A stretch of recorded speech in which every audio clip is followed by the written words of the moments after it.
Hi, today we are going to discuss 25 memory-based questions for BARC 2021-24 September shift and the subject chemistry. In this part 1, we'll discuss 25 questions and in part 2, we'll discuss another 25 questions. So let's start with the question number 1. So the question number 1 is, what is the coordination number of sodium in sodium oxide? The compound given is sodium oxide. This is anti-fluoride type of structure in which sodium positive are present in tetrahedral bonds and oxide ions make the CCP structure. So the species which is present in tetrahedral bond has coordination number 4. So the coordination number of sodium in sodium oxide is 4. Moving to the next question. In a solid state structure, A occupies 7 corners and B occupies all the face centers. The formula of compound is given that A occupies 7 corners and contribution of each corner is 1 by 8. So A atoms is equal to 7 into 1 by 8, that's 7 by 8, and B occupies face centers. So we have 6 face centers and contribution of each atom at a face center is 1 by 2. So B atom is equal to 3. So A 7 by 8, B 3, which gives A 7, B 20. So the formula of compound is A7, B 24. So moving to the next third question. In the given BCC lattice, in-phase diffraction are allowed in. So in BCC, the condition for in-phase diffraction is that the sum of H, K, L should give an even number. So out of the options, the correct option was 110 and 200. Either we can check like 1 plus 1 plus 1, 1 plus 1 plus 0 gives me 2, 2 plus 0 plus 0 gives me 2. Somewhere it's mentioned that the sum of the three numbers should be even, or somewhere it's mentioned that the square of the sum of the numbers should be even. So this gives the one and the same thing.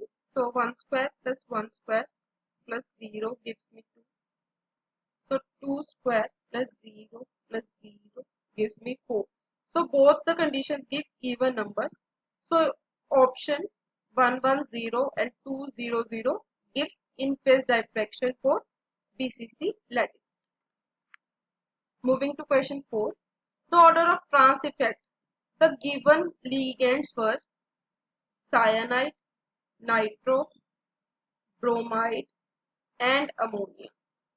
So the trans effect is the combination of pi acceptor ligands and the sigma donor capacity. So the order of the trans effect is cyanide followed by nitro group followed by bromide and the last is ammonia. So the option in which this order is given was the correct option. Now moving to question number 5. The degeneracy of state corresponding to energy level 14H square by 8ml square. This is all time favorite question for the 3D box. This question was asked for 3D box. So the corresponding value 14h square, we have to find that nx square plus ny square plus nz square should give 14. So if we take the combination of 1, 2, 3, 1 square plus 2 square plus 3 square gives me 1 plus 4 plus 9. This gives me 14. Now 1, 2, 3 can be arranged in another 5 possible ways like 1, 2, 3, 1, 3, 2, 1, 3, 2, 3, 1, 3, 1, 2, 3, 2, 1. So total degeneracy of this state is 6. These are the 6 possible combinations which gives the energy 14h square by 8 ml square. There was another question based on the similar concept. The degeneracy of state corresponding to energy level 27h square by 8 ml square. Now we have to make this was also asked for 3D box. So nx square plus ny square plus nz square should give me 27. Now the possible combinations are 5, 1, 1, 1, 5, 1, 1, 1, 5. Now if we take 5 square, it's 25 plus 1 plus 1. This gives me 27 value. Another one combination is 3, 3, 3. If we take 3 square, 9 plus 9 plus 9. This also gives me 27. So this is triply degenerate and this is a non-degenerate level. So total states which corresponds to energy level 27 h square by 8 ml square is 4. After that, the question is the wavelength in nth Bohr orbit is given by. This question we had to make some rearrangements in the formulas we already know. So nh by 2 pi is equal to mvr. This expression we have taken from quantization of angular momentum. So here we know that de Broglie wavelength, this question was based on de Broglie wavelength, lambda is equal to h by mv. So on rearranging this, we get h by mv is equal to 2 pi r by n. So here we can put this as lambda 2 pi r by n. Now the value of r, that's Bohr radius 0, 5, 2, 9. In angstrom we are taking. So into it's n square by z. If I am taking the case of hydrogen like species, no. So here we take as hydrogen only. So z is equal to 1. So substituting the value of r here, we get 2 pi into 0.529 into n square upon, here we have substituted the value of r by n. So it's 2 into 3.14 into 0.529 into n. So this one option was given in the 4 options. So this was the correct option. The next question was the third ionization energy of lithium 2 positive. So the configuration of lithium is 1s2, 2s1. Now if we remove the electron from 2s orbit where n is equal to 2, this gives me ionization energy 1. After that, if I remove the second electron, this gives me ionization energy 2. Now if I remove the electron from 1s1, this gives me ionization energy 3. So the expression for ionization energy is 13.6 into z square by n square. So for third ionization energy of lithium, the n is equal to 1 and z for lithium is 3. So z square gives me 9, by n I will take as 1. So this was the correct option. The next question is point group of Al2Cl6. The structure for Al2Cl6 is aluminium. We have 2 bridging chlorides. This is the structure of Al2Cl6. So the point group for this is D2H, same as this structure belongs to D2H6, same as D2H. We have 3 C2s, sigma H, 3 sigma B planes and a inversion. So these are the elements present in D2H. The next question was also on the basis of point group determination, and the compound asked was IF7. So the point group of IF7 is, firstly we will draw the structure of IF7. It's pentagonal bipyramidal.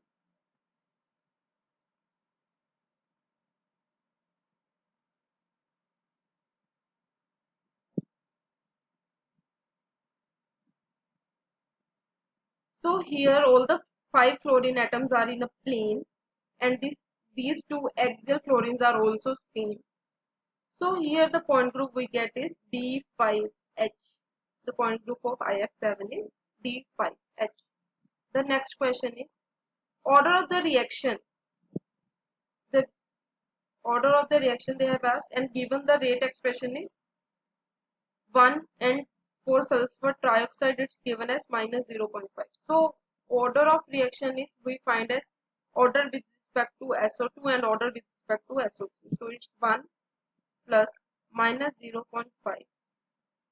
So order is 0.5. Order of reaction. And the next question is the given reaction is second order if the initial concentration of reactants get double. The half-life of the reaction is for a second order reaction.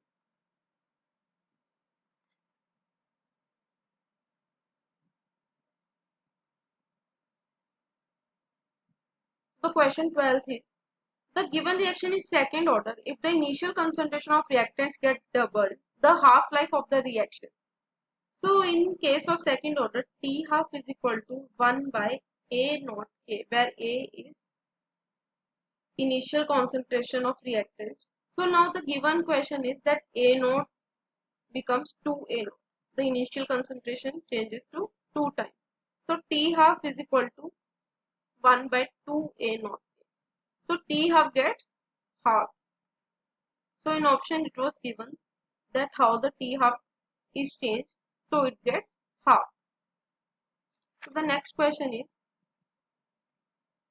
the question was based on activation energy. So the expression that was used to calculate the activation energy was log K2 by K1 is equal to EA by 2.303 into R 1 by T1 minus 1 by T2. So we had to substitute this temperature T1 and this temperature T2, and the given that K2 is 2 times of K1. So on solving we got the value of activation energy in the question. Similarly, one other question or similarly based on activation energy was asked. The parameter, I don't remember the parameters exactly, but yeah, 2 questions were asked from activation energy. Okay, so the next question is catalyst and co-catalyst for Wacker's process is. So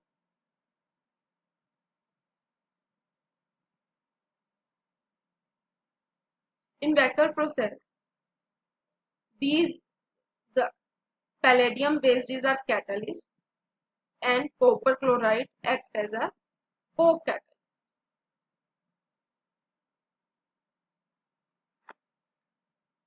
So the next question is reaction of Mn2CO10 with bromide.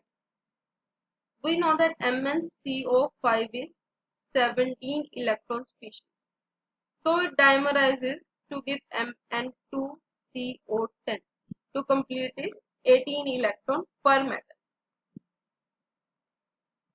Now when we react Mn2CO10 with bromine, bromine acts as 1 electron donor and the compound is BrMCO4. So this compound is 18 electron species and the reaction between them gives. The question was based on 18 electron rule and the option in which osmium metal was given was the correct answer. It followed 17 electron rule. I don't remember the ligands completely, but yes, the metal was osmium. And then the next question is based on Orgel diagram. It was asked that which of the following is the incorrect statement. So I remember the option. Here it was given that for D4 system we have 3 peaks. But we know that for D1, D6 and D4, D9 the Orgel diagram of study has only 1 peak. They have term symbol D as the ground state and the splitting is T2 plus E. So only 1 peak is observed. So this was the incorrect statement. After that, the question is the term symbol for ground state europium 3 positive. The question asked is term symbol for ground state europium 3 positive. This is F6 system.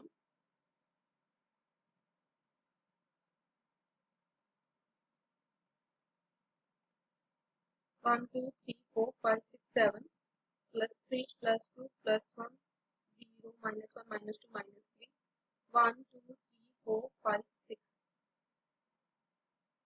So we get L is equal to 3. So S P D F G H 0 1 2 3 4 5. So for 3 we get the symbol F. F 600 electrons. So 2s plus 1 2 into 6 by 2 plus 1. This gives me 7. Now the spin is 3 and the L is also 3 and this is less than half filled. So J is equal to L minus S. This gives me 3 minus 3 equal to 0. So 7F0 is the correct term symbol for europium plus 3. After that, similarly, the question was asked on the term symbol for samarium 3 positive and europium 3 positive. So for this, we know the term symbol is 0. Similarly, we can calculate the term symbol for this. This is F5 system. So from two options, we could easily recognize that which was the correct option. For samarium 3 positive, the option is the term symbol is 6H5 by 2, and for europium 3 positive that we have calculated is 7F0. The next question is coordination number of gadolinium in this compound. This is in +3 oxidation state. So here we have water also in coordination sphere, and the coordination number, usually the coordination number of these compound is 9, but for this gadolinium the coordination number exhibited is 8. Next question is IUPAC name of sodium phosphorus is given and we have 6 chlorine atoms. So this is a positive ion, cation means, so it should be sodium hexachloro phosphate 5. The oxidation state of phosphorus is in this is +5. So this is the IUPAC name of the compound. After that, the question is the amount of nickel to deposited when current of 0.5 amperes is passed for 10 hours. The formula that we have used in this is weight deposit is equal to electrochemical equivalent, that is equivalent mass of nickel. So in question it was not given.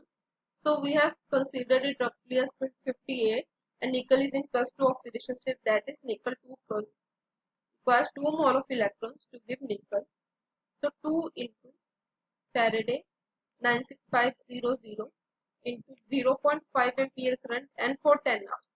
So to convert 10 hours into seconds, 1 hour into 60 minutes into 60 seconds.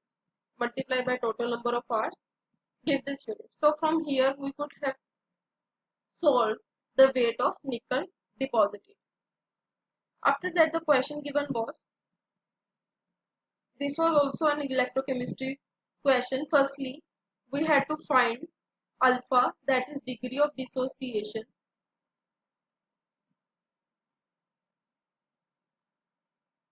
It was for acetic acid.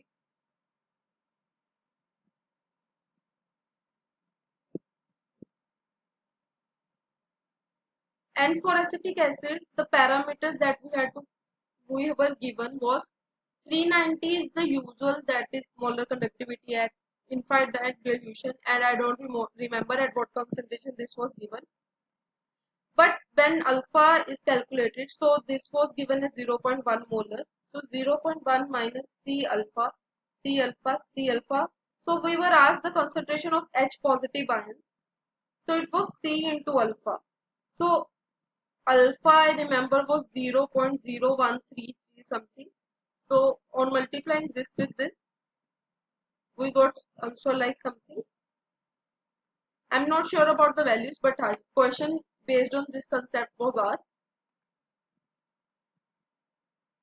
And one question of on electrode potential was asked. Find the electrode potential of standard hydrogen electron if the pressure of hydrogen is increased from 1 atmosphere to 100 atmosphere at 1 molar concentration. So here we have 2H positive plus 2 electrons give me H2. So the equation we can write is as E naught for standard hydrogen electrode is taken as 0. So it's by 2 log EH2 by H positive square. So the concentration given for H positive is 1 molar and P hydrogen is given as 100 atmosphere. So this gives me minus 0.0591 by 2 into 2 log 10. This gives me 1 and the electrode potential came out to be 0.0591 was the answer. So which of the following is the thermosetting polymer? I don't remember the options, but yeah, there was one option based on phenol based polymers. So phenol based polymers are bakelite and bakelites are thermosetting polymers. So we can say that phenol based polymers are thermosetting polymers. That's all for 25 memory based questions. In the next part, we'll discuss another 25 questions for the 24 September shift bar 2021. Thank you.